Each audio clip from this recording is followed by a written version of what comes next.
La Navidad suele envolverlo todo en luz, calles decoradas, chimeneas encendidas, esa sensación de calma que parece protegerlo todo. Pero incluso en esas fechas, la oscuridad encuentra sus grietas.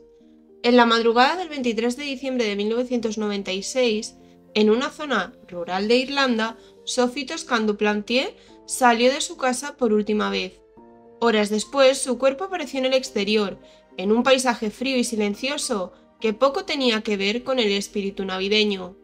Prepárate, porque debajo de los villancicos y las luces siempre hay sombras. Bienvenidos a Archivo Mortal, donde abrimos expedientes que muchos querrían olvidar, historias reales, oscuras y perturbadoras, historias que no podemos dejar pasar. Gracias por estar aquí. Si os gusta este contenido, suscribiros, dad un like, activad la campanita para no perderos ningún episodio y compartidlo. Ahora sí, abrimos el archivo.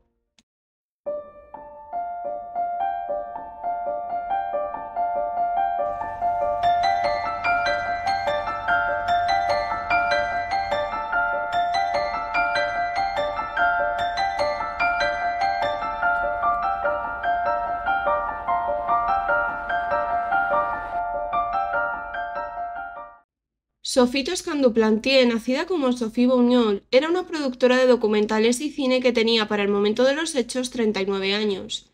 Vivía en París y se la consideraba una mujer muy inteligente. Era muy bella y tenía una melena y una sonrisa que llamaban la atención. Cada vez que acudía a eventos o a fiestas de la alta sociedad, los paparazzis se fijaban en ella.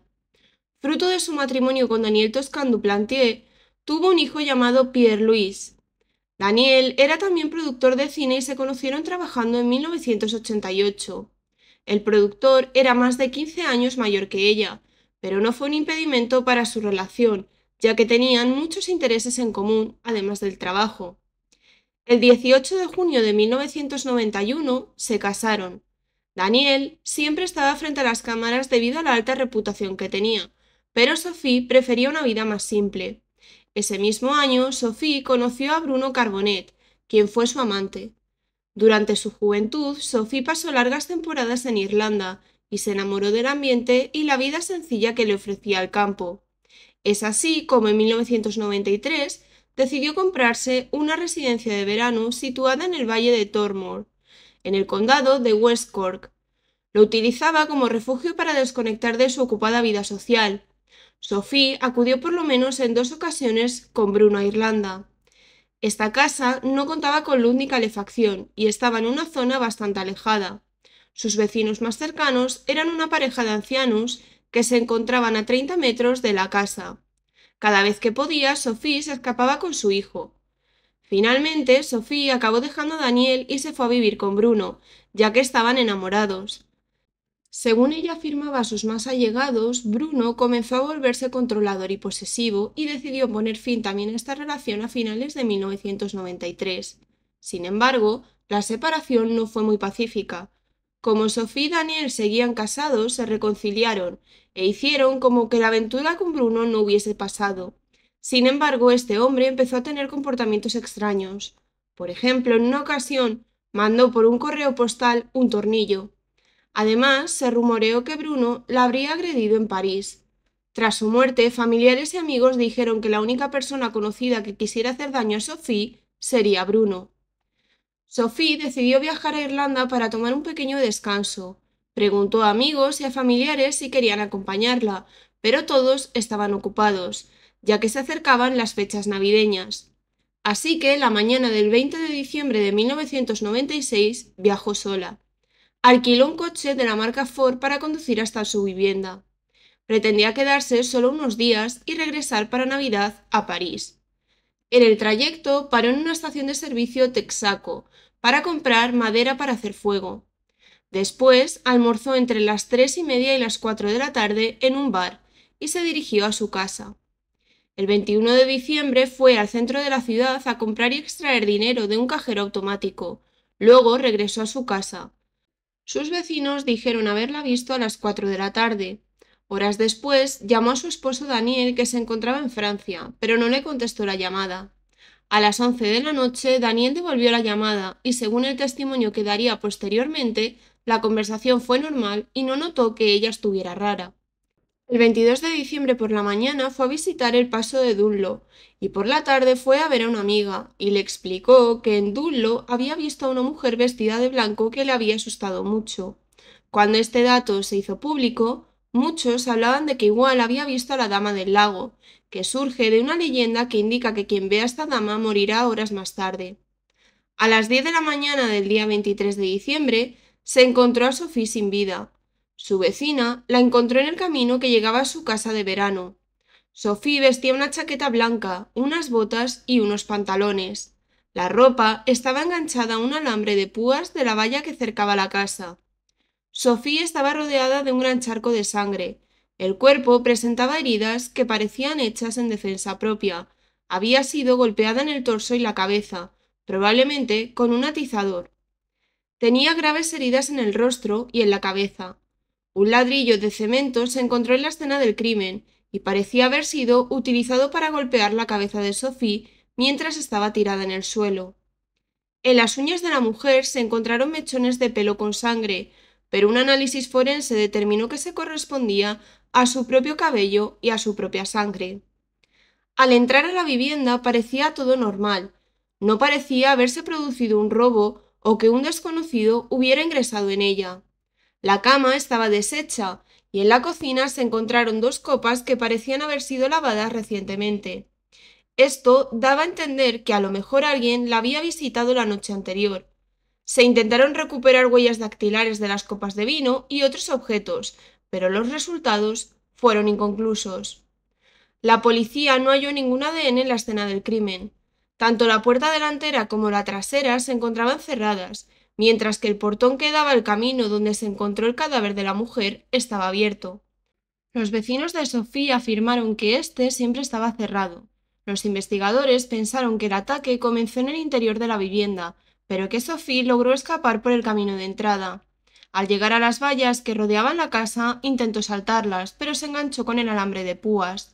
Esto probablemente hizo que el atacante llegase hasta Sophie y pudiera matarla.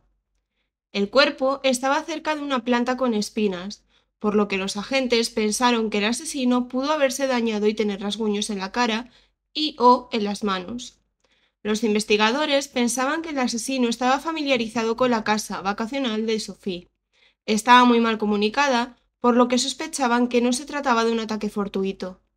El médico forense no llegó hasta 36 horas después del hallazgo, así que no se pudo determinar la hora exacta a la que falleció Sophie. Los días siguientes, la policía preguntó a los vecinos de la zona y entregó unos cuestionarios.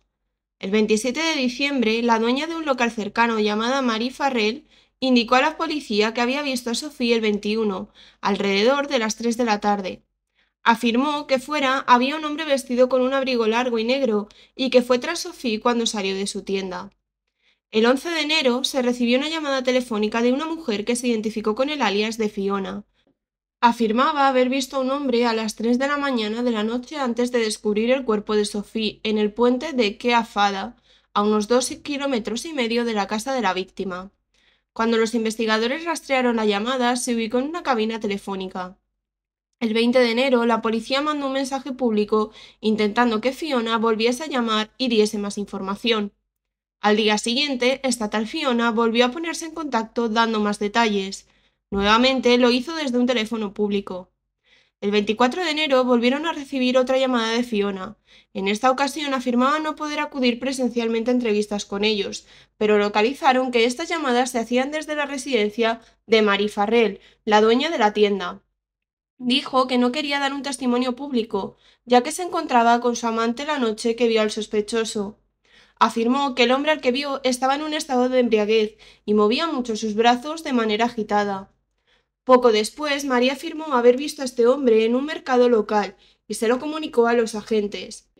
Los investigadores pudieron identificarle como Ian Bailey. Era un periodista freelance nacido en Manchester que se mudó a Irlanda, concretamente a West Cork, en 1991. Gracias a su trabajo conoció a Jules Thomas. Bailey tenía un gran historial de maltrato hacia Jules y en 2001 fue condenado por abuso. Ian Bailey fue el primer periodista en llegar a la escena del crimen del asesinato de Sophie. Fue enviado por otro periodista irlandés para que cubriera el caso de una mujer extranjera que había sido asesinada.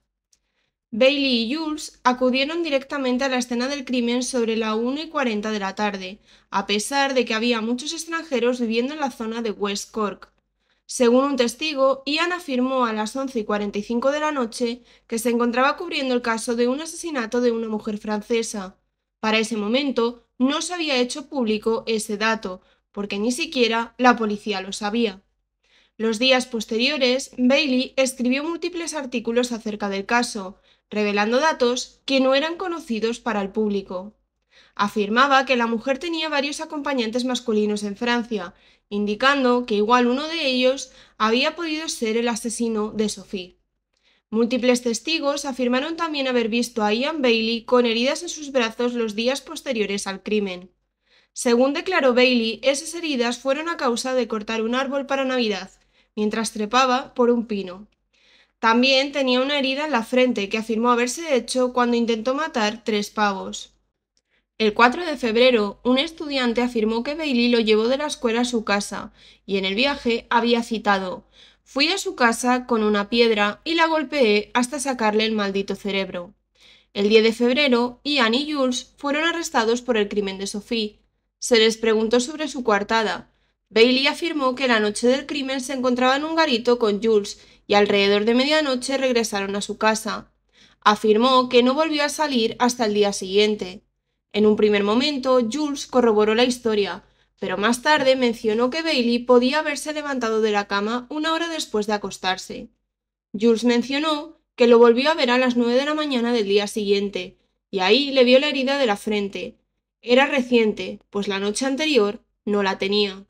Así, Bailey afirmó que se levantó sobre las 4 de la mañana para escribir un artículo que le llevó una media hora y después regresó a la cama.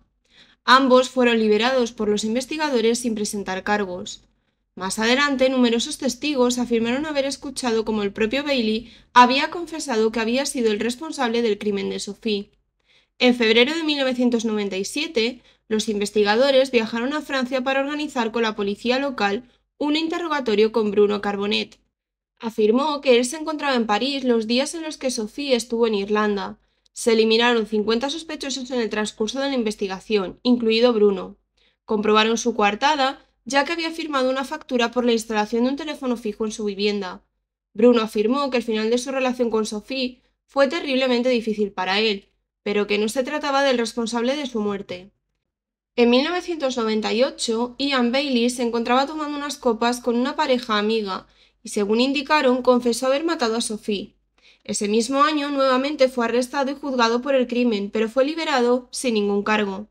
La actitud que tenía el hombre no era el de una persona que estaba siendo investigada y procesada por un crimen. En este segundo arresto concedió entrevistas, dando a entender que le gustaba atraer la atención. El juez a cargo afirmó que Bailey era un hombre violento. En 2003, Bailey demandó a 8 periódicos irlandeses y británicos por difamación. Marie presentó pruebas en contra de Bailey, afirmando que aquella noche se encontraba en el puente cerca de la casa de Sophie. Bailey la amenazó diciendo que si no se retractaba de su testimonio, emprendería acciones legales en su contra. 2 años después, Marie Farrell decidió retractarse de su testimonio, afirmando haber sido coaccionada por la policía para identificar falsamente que Bailey era el hombre que se encontraba en el puente. En 2008 se abrió una investigación separada en Francia y 2 años después se otorgó una orden de arresto europea.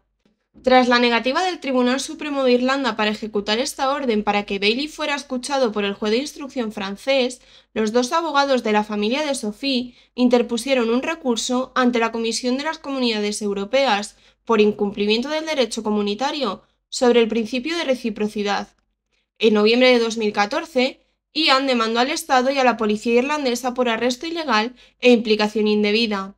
En marzo de 2015, el jurado, por unanimidad, se negó a otorgarle la indemnización que reclamaba. En marzo de 2017, 2 años después, nuevamente Bailey fue arrestado en Irlanda por una orden de detención europea emitida por las autoridades francesas. La idea era extraditar al sospechoso a Francia para ser juzgado por el presunto homicidio voluntario de Sophie, y el Tribunal Superior de Irlanda respaldó la orden. Bailey tuvo el éxito de evitar la extradición. En 2018, un tribunal francés determinó que había motivos suficientes para que Bailey se enfrentara a un jurado por rebeldía. Finalmente, el juicio contra el hombre se dio el 27 de mayo de 2019 ante el juzgado penal, sin presencia del imputado. Bailey fue declarado culpable de asesinato y condenado a 25 años de prisión solo unos días después. Como Bailey no estaba presencialmente, no sabía que le habían condenado, y tenían que trasladarlo para cumplir condena en Francia. El 12 de octubre de 2020, el juez Paul Bers, en el Tribunal Superior de Irlanda, dictaminó que Ian Bailey no podía ser extraditado. El Estado irlandés poco después decidió no apelar la conclusión del Tribunal Superior irlandés, poniendo fin a todos los intentos de extraditar a Bailey, por lo que no se le condenó. Durante una visita a Dublín en agosto de 2021, el presidente de la República Francesa, Emmanuel Macron, sugirió que se podía organizar un nuevo juicio para Bailey si deseaba viajar a Francia. Bailey falleció en 2024 a los 66 años debido a un infarto. A día de hoy, el caso sigue sin resolverse y no ha estado carente de controversias. La investigación policial, las contradicciones de testimonios y las tensiones entre los diferentes sistemas judiciales de Francia e Irlanda han sido motivo de más de una polémica. Mientras tanto, Ian Bailey, al menos de cara al público, siempre mantuvo su inocencia y solo en sus últimos años alguien se atrevió a creerle: Jim Sheridan, uno de los directores de cine más importantes de Irlanda. El cineasta presentó en el Festival de Sevilla Recreación de un asesinato, que se estrenará en España en enero de 2026, una película documental que recrea el debate de un jurado popular europeo tras el juicio del sospechoso. Sobre el caso de Bailey, el director irlandés señala que Netflix estrenó en 2021 un documental que define como farsa, dirigido por el documentalista John Dower. Mientras tanto, el caso de la muerte de Sophie se ha reactivado después de que, a petición de la policía irlandesa, una empresa estadounidense trata de encontrar nuevas trazas de ADN que puedan arrojar luz sobre el caso a partir del análisis de las pruebas conservadas, una posibilidad que se abre gracias a las nuevas tecnologías que se pueden aplicar en este tipo de investigaciones.